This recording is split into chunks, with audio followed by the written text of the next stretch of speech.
We're going to go ahead and do the in-cab inspection here for the Class A pre-trip. And whether you're doing a Class B or Class A, it's pretty much the same thing, other than the PSIs that you're looking for when you go to do your air brake test. But anyways, I like to go ahead and break the in-cab inspection down into 3 different parts. First thing is everything we can do with the vehicle turned off. Second, everything we can do with the vehicle turned on. And then lastly, the air brake integrity test. Now, you don't have to explain that portion to your DMV examiner. It's just a little something to keep in your head to make it go a little easier. So, let's go ahead and get started. We're going to start with everything we can do with the vehicle turned off, which is my seatbelt first. It's not sticking or binding. The latch working properly. My seatbelt's not cut, torn, worn, or frayed. My seat's adjusted properly, and I have no loose items that may roll under my pedals. I'm going to go ahead and check my clutch pedal. It's not sticking or binding, no more than 2 inches of free play. My brake pedal, not sticking or binding. My accelerator pedal is not sticking or binding. While we're down here on the floor, I'm going to go down and get my shifter boot. It's not cut, dry rotted, or broken. No chance of any exhaust fumes or anything leaking through that. We're going to go ahead and check our shifter. You're going to want to make sure it engages in each gear properly. A lot of people I've seen just wiggle it. Make sure it actually clicks into gear. And say it's not sticking or binding, it engages each gear properly. At this point, we're going to check for our safety equipment. We have our 10 BC fire extinguisher fully charged and up to date. Our 3 reflective triangles, and this truck operates off of a circuit breaker, so we're not going to need any fuses. Okay. At this point, you can go ahead and get your dome light if you like. This is working properly. And then, of course, your mirrors, you have the proper view of the end of your truck. As for everything you can do with the vehicle turned on, that's about to come up. That's pretty much all you're going to be able to do with the vehicle turned off. So let's go ahead and get to it. Make sure you're in neutral. Just for safety, push your clutch down.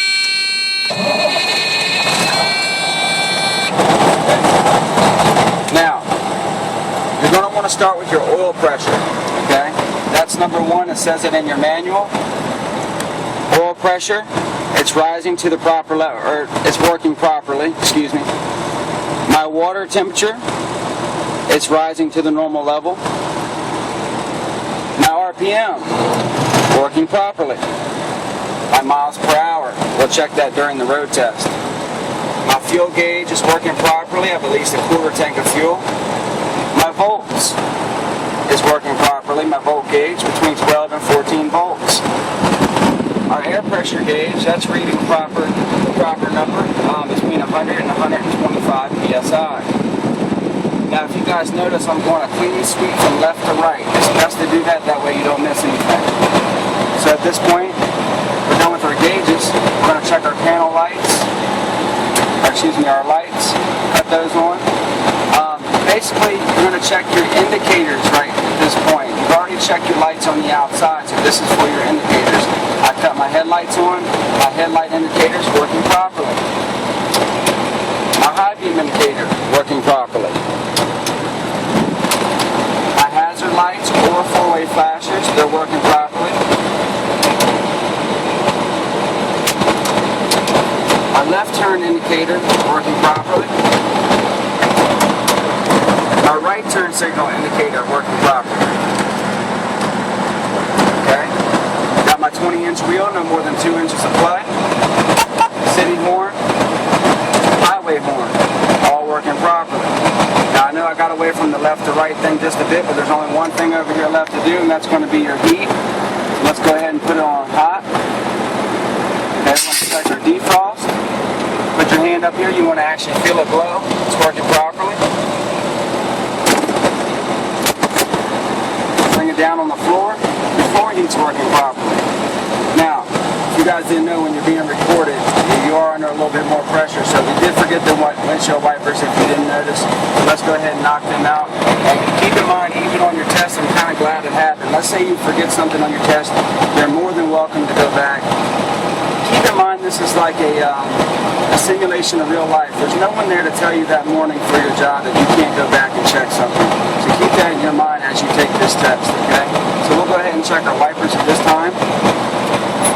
My windshield wipers are working properly. The blade's not cut, dry rotted, or broken, and they have the proper tension against the windshield, along with my windshield washer fluid, which is also working properly. Okay? Now, that's everything you can do with your vehicle turned on. So at this point, we're going to do our air brake integrity test. I like to do what we call the 1, 2, 3. But first, before you even start that, you want to make sure you're at least between 100 and 125 psi on your air pressure gauges. You get a look at that. And you can see we are reading over 100. We're hitting about 125 right now. So that's perfect. So we're going to do what we call the 1, 2, 3. 1, turn the ignition off, key to the left. 2, turn the key to the on position, don't start it. And 3, we're going to push in our valves. If you don't count the 3, then obviously you're missing something. And remember, if you forget to do any of these items and complete the air brake integrity test, it is an automatic failure. Okay? However, if you don't complete it and you realize you made a mistake, most examiners will let you go back and restart as long as you did not complete it with that mistake. I have seen where you are allowed to go back as long as you don't complete it and restart. Okay, so keep that in your mind. If you make a mistake, do not complete it, then they will fail you. Okay, so let's go ahead and do that. 1, turn the ignition off. 2, let's turn the key to the right to the on position.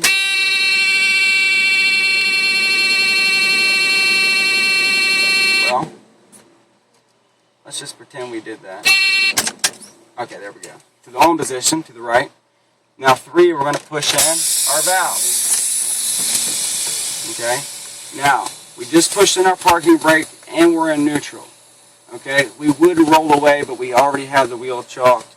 Remember, you're going to chalk your wheel at the beginning of your pre-trip, and that's something your examiner for Virginia or whatever state you're in will let you know when they want you to chalk the vehicle.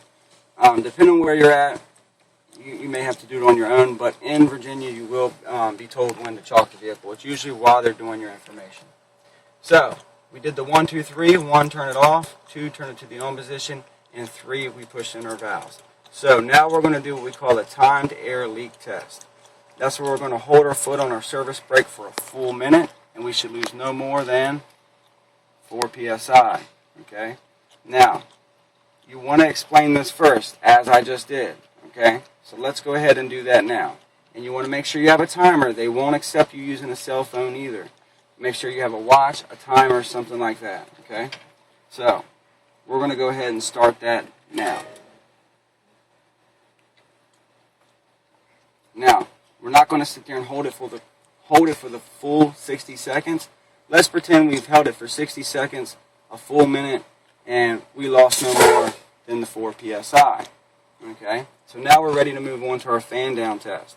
That's where we're going to fan down our service brake, and right around 60 psi, that's where you're going to get a warning light and or buzzer. At that point, after you point out your warning light, you're going to continue to fan your brake until you hit around 40 or 20, and that's when your air brakes will pop out. Okay? So, let's go ahead and do that now. Start fanning. Okay, there's our warning light and buzzer. Now remember, if your key's not to the on position, you have no electricity, you will not get the warning light or buzzer if you don't have it to the on position. So now let's continue to fan. Around 40 or 20, these valves will pop out. Okay, now I just noticed the yellow one didn't come with it, so we're going to continue to pump. Do not touch them, do not pull them on your own, just keep pumping until they both pop. There they go. So now, at this point, our valves popped out. We're ready to do our tug test. These pop out. Now, what good are they popping out if we don't know they actually work and we don't know they hold us in place? So we're going to test to make sure these things actually will stop us and they actually will hold the truck in place. But remember, we have that wheel chock on. If we don't remove it, how do we know it's the wheel chock or the brakes holding us? We wouldn't. So at this point, ask your examiner, Mr. or Mrs. Examiner, would you mind if I stepped out and removed the wheel chock? If they tell you no, that just means the previous pre-trip they've already tested to make sure they work and they just want to get through it. If they tell you yes, then you just go ahead and hop out, bring the key with you, put it in your pocket, get out of the truck with 3 points contact, remove the wheel chock. You can just put it off to the side where you found it. Come back in the truck, put your seatbelt back on, okay? Go ahead and start the truck. Do a safe start by pushing the clutch in.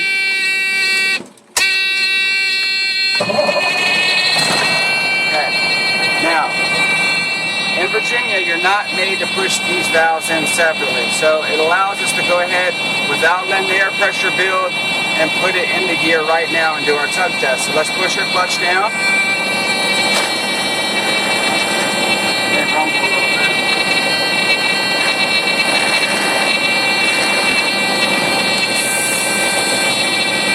You didn't see that part.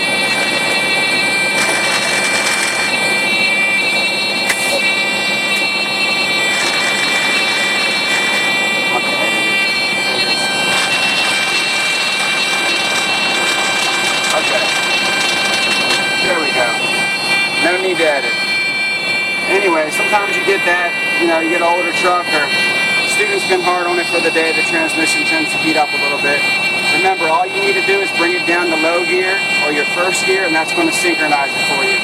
If you got your clutch to the floor, just ease up on the clutch about 1 inch or 2, it should fall in for you. Sometimes it just gives you a hard time, as you saw. So, anyways, we got it in gear. We're going to ease up off the clutch real easy one time. Let's touch it. Okay, that's one tug.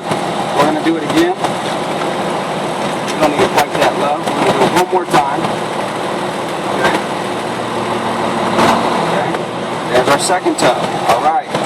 So we've completed our air brake integrity test, our in-cab inspection, and we've tested our brakes to make sure that we don't go anywhere. So, guys, if you have any questions, go ahead and feel free to PM us on the channel, and hope you enjoyed this, and stay tuned for the next one. Thanks.